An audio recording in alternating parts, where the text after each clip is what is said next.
Today I'm going to provide you with 3 strategies to alleviate and deal with employees' angst of returning to work so you can resume operations while maintaining a safe and positive work environment. That's coming up now on Marc Haine Live.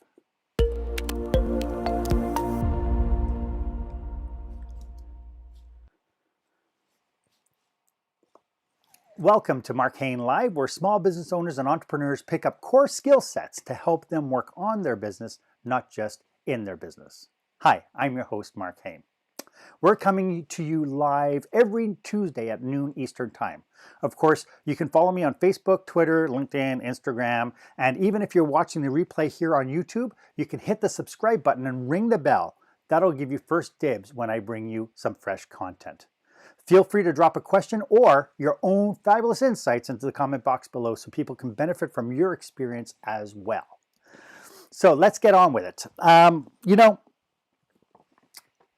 an owner-operator or a manager, we have to fight an uphill battle of getting back to normal. But what is normal? Personally, I think normal is like a setting on a dryer. Everything changes every single day, but we are actually in really uncharted territory. We need to get up and operational as business owners as quickly as humanly possible. You know, if you were lucky enough to have employees working from home, you should be in really great shape. I mean, you've been able to maintain operations because your people are working from home. But for those people who require staff to be on site, this may be a really difficult time for you and for your employees. Their angst of coming back to work might actually be bigger than just the fear of them getting sick. So before we take a deep dive, I want to welcome our live audience here on YouTube live broadcast. I just want to take a quick peek, and for that I do need to put my glasses on just to see who's on here. So far we have 15 people, sorry, we have 2 people on at the moment. There's no chat. So welcome to those people who are on. Really appreciate you coming out and supporting my vlogcast. And I hope you get a lot of great information out of today's session. You know, the live broadcast is always a crapshoot of whether or not people are jumping on board and actually following you. And, you know, being a brand new, this is only my 7th episode of Marc Haine Live, which will soon be rebranded. I came up with the name Marc Haine Live because I couldn't figure out what else to call the broadcast. But if anybody out there has an idea of what this broadcast should be called, then please drop it in the comment box. Send me a message. I'd love to hear your ideas.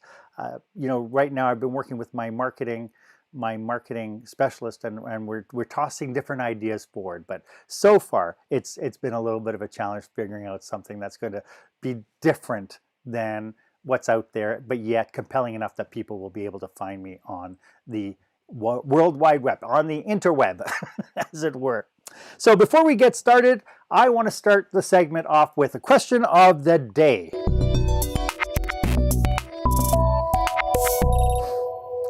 So our question of the day is, what is your big fear when it comes down to returning to business? Every one of us has a fear about this restarting operations. It'd be really nice to hear, especially if you're a business operator. You know, what is your biggest fear as you reopen the door and put that key in the lock and reopen it for the first time to customers? While we wait for any kind of comments from people, I just want to let you know about next week. I want you to mark your calendar for next week's episode. Is episode number 8. We will be speaking with, and I tipped my hand by hitting the button too early, but we will be speaking with Barbara Engelbert McKenzie, Chief Executive Officer with the Business Link. And we're going to be discussing the importance of being open to pivoting and what you could do to pivot.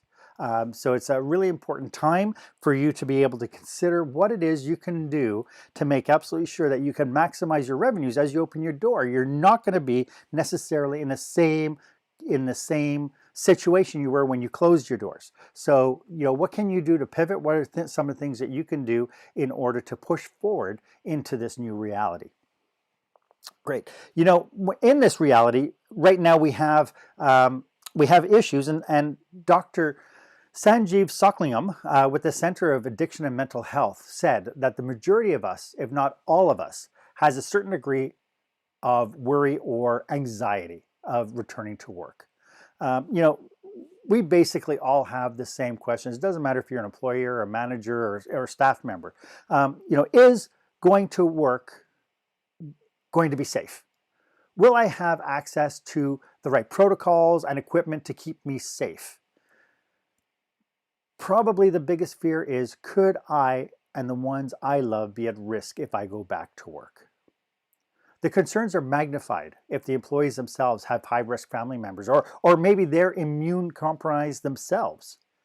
Add to that the employee may be a primary caregiver at home, especially since COVID-19, and maybe they have to deal with aging parents or school-aged children where they could also be the homeschool teacher. Bless their hearts. I know it's so tough for parents these days.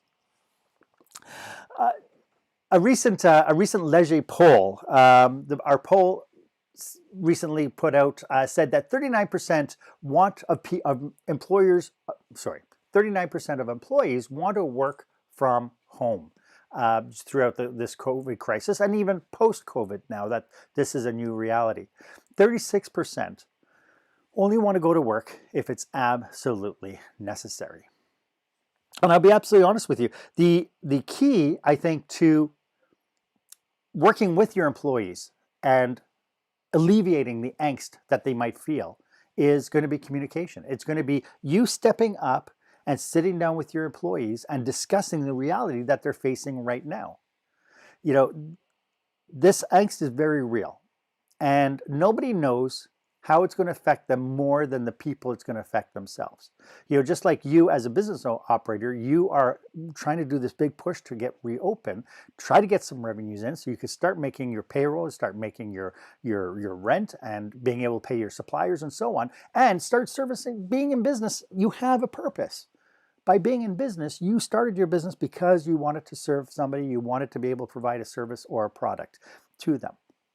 So it's going to be really important that you take your time and you sit down with your employees. Now, if you have a huge complement of employees, then it's going to be important that you sit down with your managers first, go through the process with your managers first, and then have them sit down with employees as well. So this is going to be a team effort when it comes to leadership.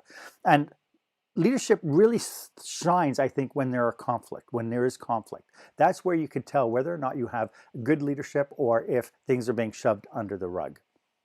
So for the very first point that I want to make as part of the 3 strategies, the very first one is that it's important that you directly address the stress the employee is going through.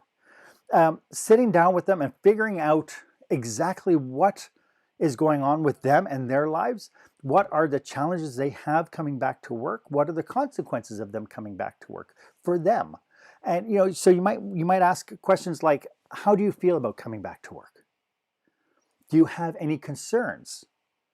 You know, you can start discussing their personal ramifications of coming back to work and really have that as an open discussion with them. I think that if you put yourself out there, you'll start hearing some of the words coming out as a response. But I think what's going to be really important, they said that if you wanted to get to the truth about something, you had to ask why 5 times. And so I would encourage you, as your employees are responding to you, I would encourage you that you ask the question, and what else? So if somebody says, well, you know what, I have children at home and I have to do homeschooling. Okay, well, that's great. And what else? Well, you know, we don't too often, we aren't getting, we have to go out for groceries and I have to be out in public. And I'm a little bit fearful of, you know, the fact that other companies, even though we might as a company be taking precautions, I don't feel that maybe other companies are taking it as seriously. So our suppliers need to be on board with us if we're going to come back to work. And then you can continue on that conversation by saying, oh, okay, and what else? Right? And you ask that question until they look at you and they go, well, nothing else, that's it. Now you have all the responses, and now it gives you the fuel to be able to take it to the next step. And of course, then the next step for you is ultimately to be able to provide support.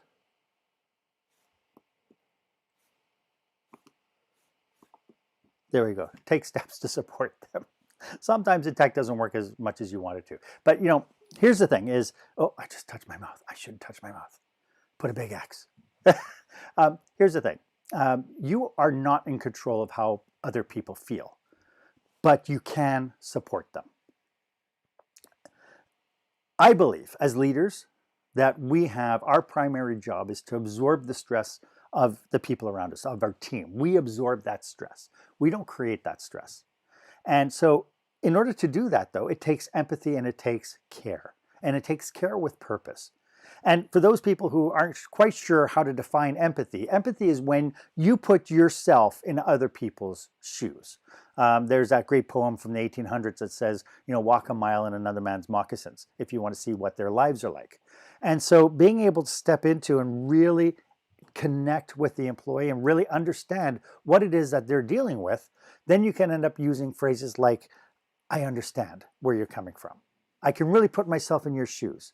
I know exactly what that must feel like, right? Being able to then step in and understand at a visceral level, really from your heart, right? And as much as you're probably sitting there thinking, I have to open, I don't have a lot of time for this stuff. And I think if you want to be able to move forward, you're gonna need to take this time. And one of the best ways to let people know that you understand what they're saying is to be able to paraphrase. You could say things like, I understand that with your elderly mother living with you, that you don't want to risk getting sick or spreading it to her.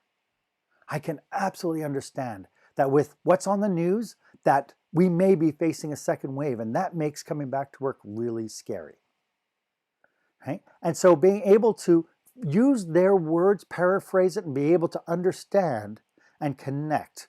And ultimately, like I mentioned before, it's not going to be about how to connect up here. It's going to be how to connect in here. And then lastly, it's going to be discuss what returning to work would look like. Now, this has to be an open and honest and completely transparent conversation. You have to be able to discuss what returning to work would look like with all the ramifications. Not sugar-coated, not, oh, we'll see, right? You really have to put together the plan of what returning to work is going to look like for your employees, as well as what it's going to be like to be able to serve customers. A couple of weeks ago, in my previous episode, I put together a risk assessment worksheet, and I encouraged people to download the worksheet and then fill it out with their teams, so that your store clerk, your cashiers would fill out this form, as well as the people in the back stock room, or the bartenders, or the servers, or the dishwashers. Excuse me. It doesn't really matter. I think it matters more to have all the different faces and all the different hands in this pot to help define all the different risks, because only those people doing the job will truly understand what is going on. So I think it's important to look at all the different ramifications of them coming back to work and being open and honest with it. Using that risk assessment, you can then put protocols in place. And so then you can sit down and then talk about expectations. And the expectations are from both sides. It's from what is the employee's expectation of you as the operator, and what is your expectation as you as the employer? What new protocols and procedures do you have in place? Can you discuss what happens if the employee can't return to work based on their reality and based on your reality? Maybe the best thing is that the employee stays at home. Maybe they can't return to work just yet based on that. And again, we are in this together. If your only motive is I have to reopen my store no matter what, then as an operator, I think it puts you in a really scary position, because you might be tempted to shortcut some of your procedures. You might be tempted to shortcut some of your safety protocols in order to make sure that you make those profits. And I think this is one thing we're going to see in our new reality, is we're going to see this challenge of trying to balance my moral obligation to be safe all the time and balancing my need to make money and be able to pay my bills. And so this is going to be a juggling act for many, many operators. I mean, right now they're talking about, oh, I did it again. they're in the news, just recently in the news, they were talking about the government is not going to be funding the PPE purchases for business operators. And that is a challenge because it means that as part of your operating costs, now you're going to have personal protective equipment for your staff, and you need the protocols in order to make sure everything is safe. And I was just talking to a grocery store owner, and he was saying that he's challenged. I mean, he's been open through all this and they have been adapting really well. But he says all the extra cost has been coming out of his operational budget. All the extra costs, it hasn't been passed on. He hasn't gone through to boost up all the prices and everything in order to compensate for it yet.